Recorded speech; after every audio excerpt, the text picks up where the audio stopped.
둥글둥글 나지막이 모여있는 제주의 전통 초가.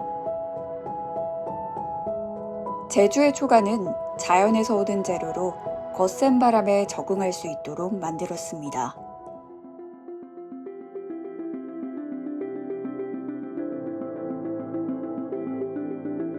올레라 불리는 작은 돌담길.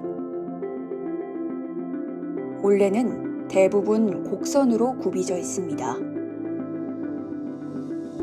바람 많은 섬 제주에서 바람이 직접 집 안으로 들이치는 것을 막거나 바람을 약화시키는 기능을 함과 동시에 외부에서 집 안을 직접 들여다볼 수 없도록 하기 위해서죠.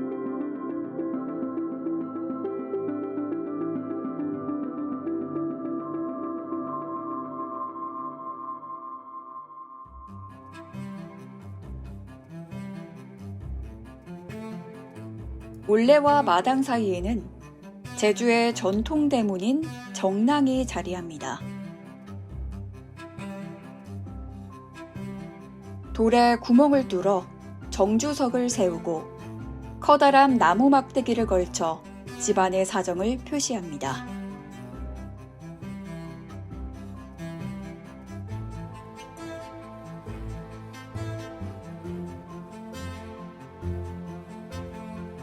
정랑을 통해 서로 소통하고 신뢰했던 제주인들의 삶을 느낄 수 있습니다. 일반적으로 제주 초가는 마당을 사이에 두고 두 채가 마주합니다. 안거리와 밭거리라 부릅니다. 안거리에는 부모가, 밭거리는 출가한 아들이 사는 공간입니다. 마당을 중심으로 부모와 자식이 서로 독립적인 생활을 함은 물론 연대감을 가지고 공동체 생활을 했습니다. 나지막한 기울기와 온하지 않은 유선형 모양으로 띠를 얹어 동여맨 초가지붕, 바람의 저항을 최소화하기 위해서입니다. 벽체는 제주에 많은 현무암과 짚을 넣어서 끈 진흙으로 만들었습니다. 초가지붕 밑으로는 풍채를 설치해 강력한 햇빛과 비바람이 집 안으로 들어오는 것을 막았습니다.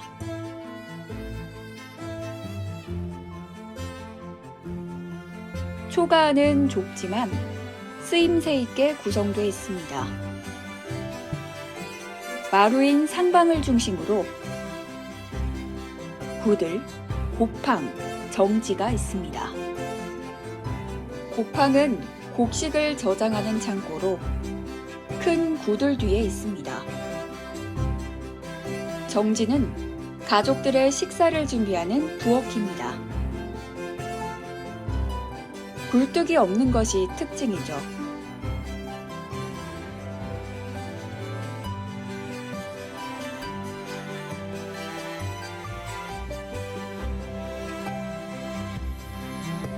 제주의 난방은 독특합니다. 부엌 아궁이에서 밥을 짓거나 식사 준비를 할 때 쓰이는 열로 난방을 하는 다른 지역과 달리 제주에서는 초가 한쪽 벽 바깥으로 난 굴묵이란 시설을 통해 부를 때 방안을 따뜻하게 했습니다.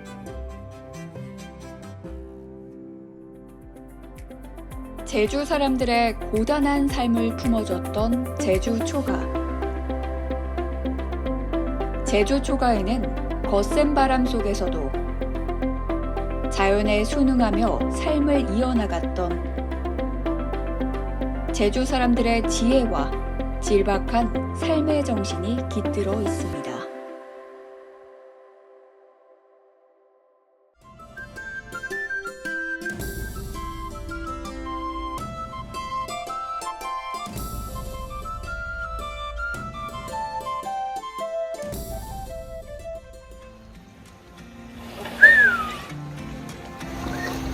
드넓은 바다 위 태왁 하나의 의지에 쉼없이 잠입질하며 바닷속으로 들어가 작업하는 여인들. 제주 해녀입니다. 맨몸으로 바닷속에서 해산물을 따올리는 고단한 작업. 바다와 공존하며 살아온 제주 여인들의 삶의 방식으로 천년 넘게 이어져 오고 있습니다.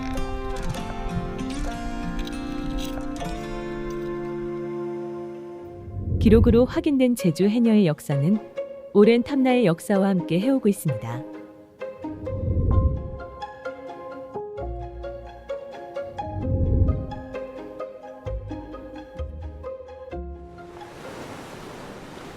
원래 전복을 땄던 사람들은 남자 포자긴이었습니다.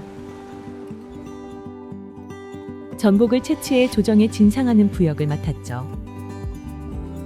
하지만 과도한 진상 때문에 바다에서 죽거나 도망을 많이 갔기 때문에 그 몫은 포자긴의 아내인 해녀들이 담당해야 했습니다.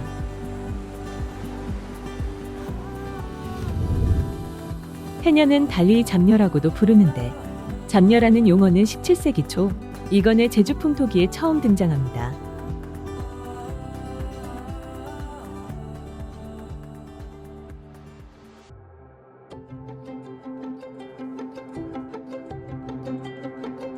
(1764년) 제주 금부도사로 부임했던 신광수는 해녀들의 고단한 일상을 시로 옮기기도 했습니다.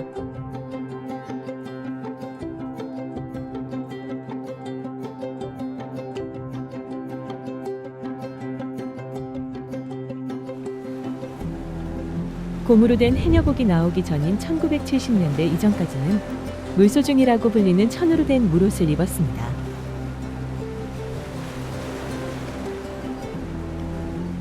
계절에 관계없이 추운 바다에서 해녀들의 몸을 감싸준 건 얇디 얇은 천무로 하나뿐이었습니다.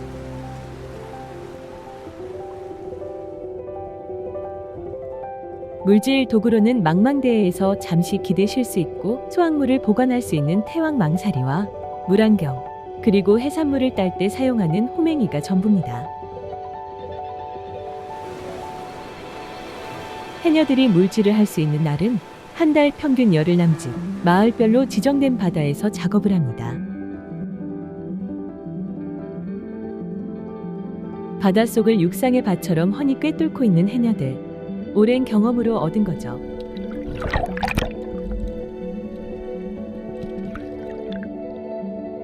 해녀들은 물질 능력에 따라 등급이 나뉩니다.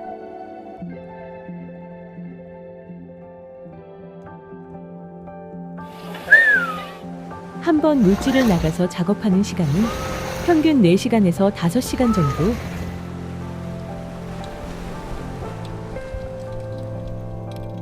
물속에서 견디는 시간은 자신의 숨길이만큼만.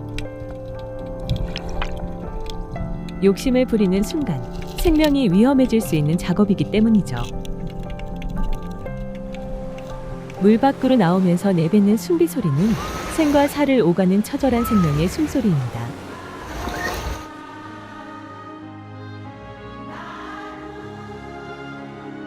척박한 삶의 환경을 극복하며 강인한 삶을 살 수밖에 없었던 제주 해녀들. 제주 해녀는 제주 공동체를 지탱해온 힘이자 강인한 제주 정신의 상징입니다.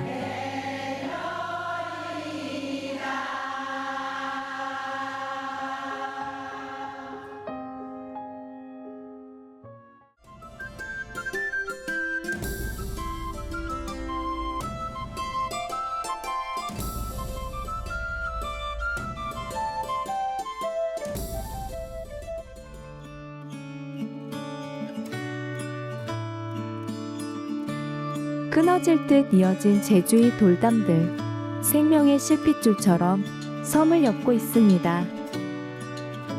거친 자연환경을 견뎌야 했던 제주 사람들. 제주 사람들의 삶을 보듬고 지탱하게 해준 것이 바로 돌담입니다.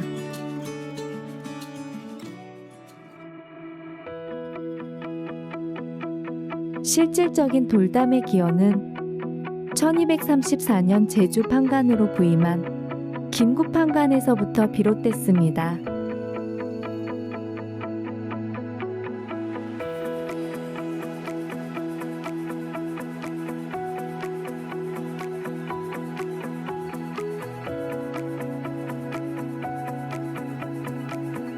하사네토의 돌무더기의 땅 제주. 농사를 지으려면 거친 돌밭을 읽어야만 했습니다. 제주 사람들은 경작 과정에서 나온 돌들을 이용해 돌담을 쌓았습니다. 바람 많은 섬 제주의 또 다른 장애는 다름 아닌 바람.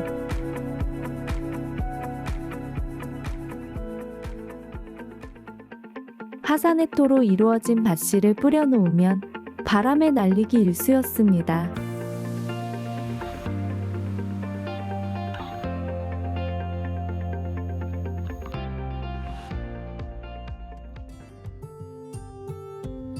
금방이라도 쓰러질 듯 얼기설기 엉성하게 쌓여있는 돌담.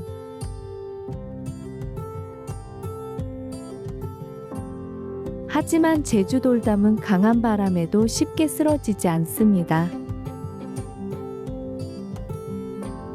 현무암의 거친 표면들을 서로 맞물려 미끄러지지 않도록 함은 물론 돌틈 사이 구멍으로 바람을 통과시켜 세기를 약하게 만들기 때문입니다.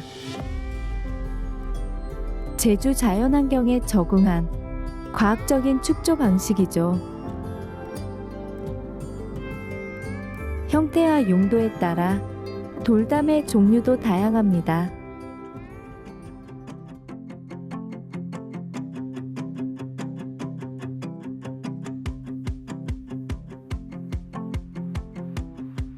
크고 작은 돌멩이로 성담처럼 넓게 쌓은 잡백담. 길이 없는 맹지밭에 드나들 수 있도록 이웃을 배려한 돌담입니다.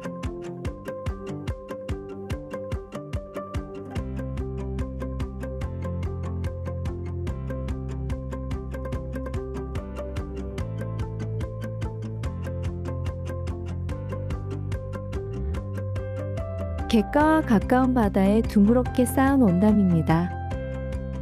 밀물과 썰물의 차를 이용해 물고기를 잡기 위해 쌓은 돌담이죠. 한라산 중턱. 말과 소를 방목하기 위한 경계로 성벽처럼 길게 돌담을 쌓았는데 자성이라 부릅니다.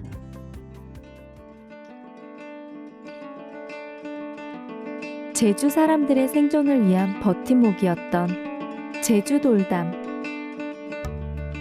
돌담은 척박한 자연과 공존하며 살아온 제주인들의 개척정신과 삶의 역사가 스며있는 제주의 유산입니다.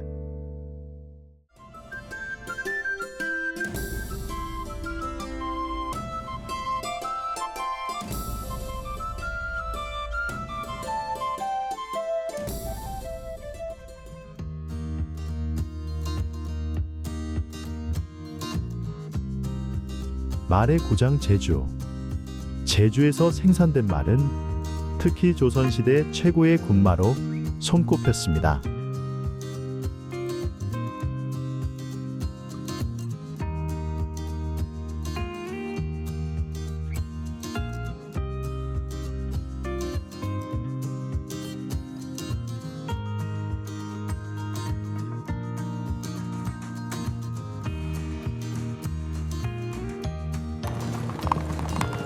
당시 말은 국가의 힘을 상징하는 가장 중요한 군사적 요인이었습니다.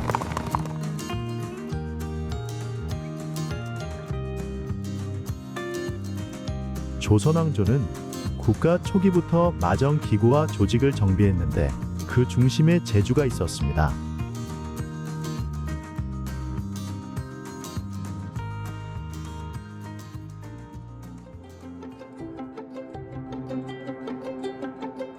제주에서 본격적으로 말이 사육되기 시작한 건 고려 충렬왕 2년인 1276년 몽고마 160마리가 성산 수산평에서 사육되면서부터입니다.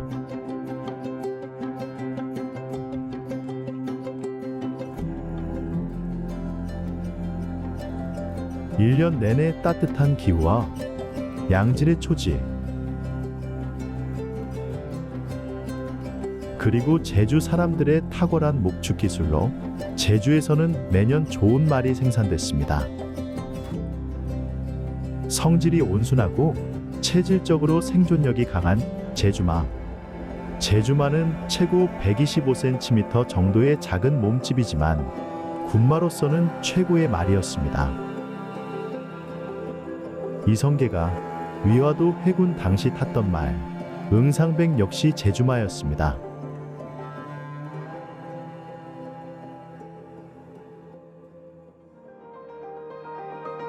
군마로서 제주마의 우수성이 인정되면서 세종대에 이르러서는 제주에 구경목장이 본격적으로 설치됩니다. 한라산 기슭을 10개의 구역으로 나눠 구경목장을 설치하고 국가의 마정 조직에 의해 말을 관리했습니다. 임진왜란 당시 제주는 군마 공급기지로 더 큰 주목을 받았습니다.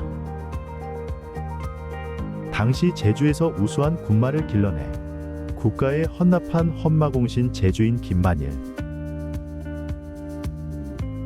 서귀포시 남원읍 의길이 출신인 김만일은 탁월한 목축 기술로 수많은 양말을 길러내 나라가 위기에 처할 때마다 말을 헌납했습니다.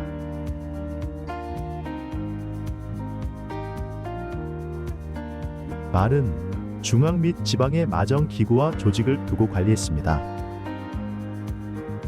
제주의 마정은 제주목사, 감목관, 마감, 군두, 군부, 목자로 이어지는 획일적인 조직체계 속에서 운영됐습니다.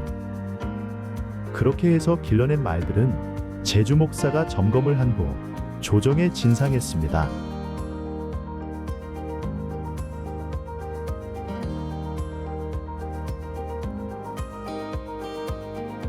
제주마는 군마로서의 역할과 함께 제주 사람들이 농사를 짓거나 물건을 운반할 때 없어서는 안 될 삶의 동반자였습니다.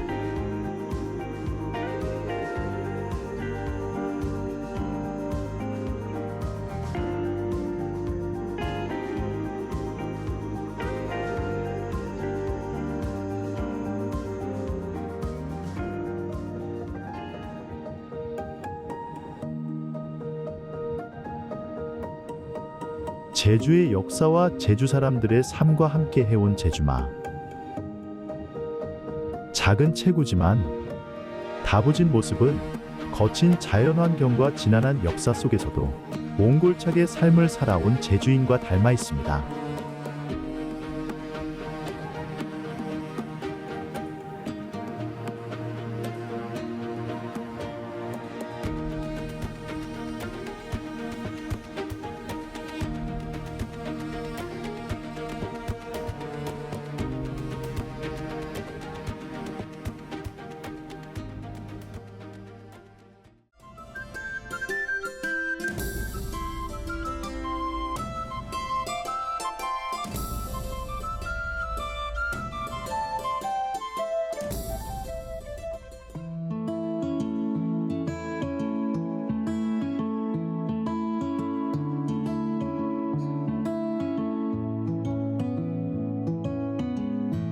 이른 아침부터 밭에 나가 척박한 땅을 일구며 삶을 꾸려야 했던 제주 여인들.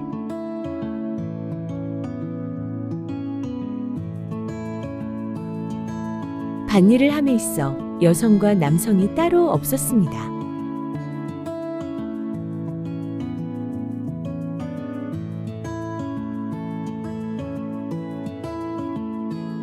그러면서 사이사이 육아까지 도맡아야 했죠.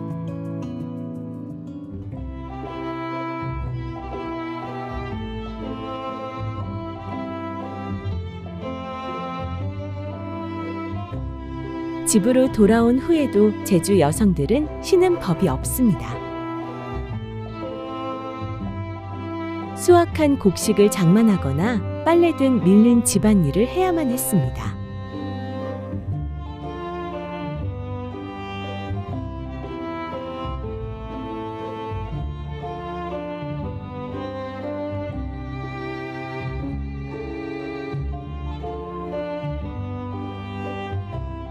또 하나, 제주 여성들의 하루 일과 중 가장 중요한 일이 있었습니다.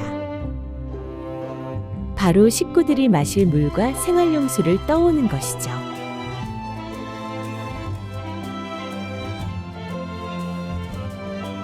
물을 떠오는 일은 집안 여자들의 몫이었는데 어린 소녀들도 예외는 아니었습니다. 어린 여자아이들의 경우에는 대바지라고 하는 작은 물어벅을 이용해 물을 저날랐습니다.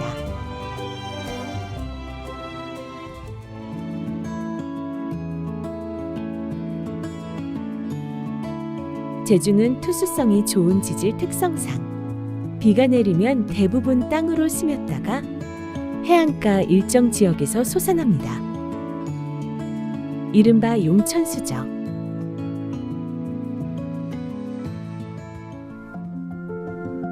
제주의 초가 부엌 앞에는 물팡이라는 돌로 된 단이 있습니다. 물을 깃는 항아리인 물어벅을 올려두는 장소입니다. 물어벅은 제주에서 물을 길어 나르는 항아리입니다. 일반 항아리에 비해 주둥이가 좁죠. 물을 저 나를 때 흘리지 않도록 주둥이를 좁게 만들었습니다. 제주의 여성들은 하루에도 몇 차례씩 물어벅을 지고 집을 나섰습니다.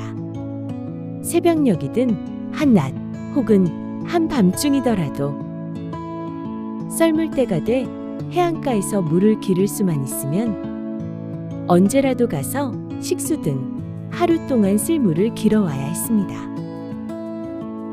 또한 돌이 많은 울퉁불퉁한 길을 걸어야 했기 때문에 머리에 있는 다른 지역과는 달리 대바구니 안에 물어벅을 넣고 등에 저날랐습니다.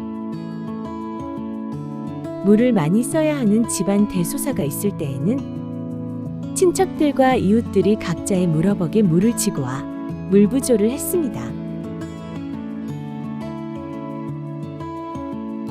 지고 온 허벅의 물로 주인의 큰 물항아리를 채워줍니다. 물부조가 있어 주인은 물 걱정 없이 대소사를 치를 수 있었습니다. 물부조는 물이 귀한 제주에서만 볼 수 있었던 제주 여인들만의 공동체적 상부상조 정신입니다.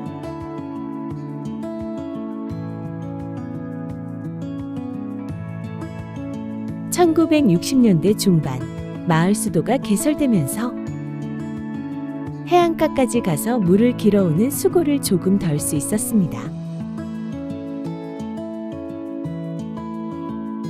중산간에도 수도관을 설치하고 마을에 공동 수도전을 설치했습니다. 식수 부족으로 어려움을 겪는 중산간 마을에는 거대한 물탱크를 세운 후 받아 가도록 했습니다.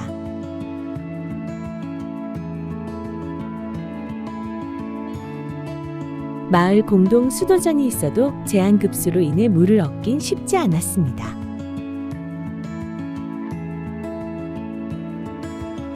물을 받기 위해 길게 줄지어 늘어선 물어벅과 양동이들. 순서를 위해 당시에는 물표를 나누어 주기도 했답니다. 가족들의 생명수를 구하기 위한 제주 여인들의 생활 필수용구였던 물어벅. 물어벅 안에는 제주 여인들의 한숨과 고단함이 배어 있습니다.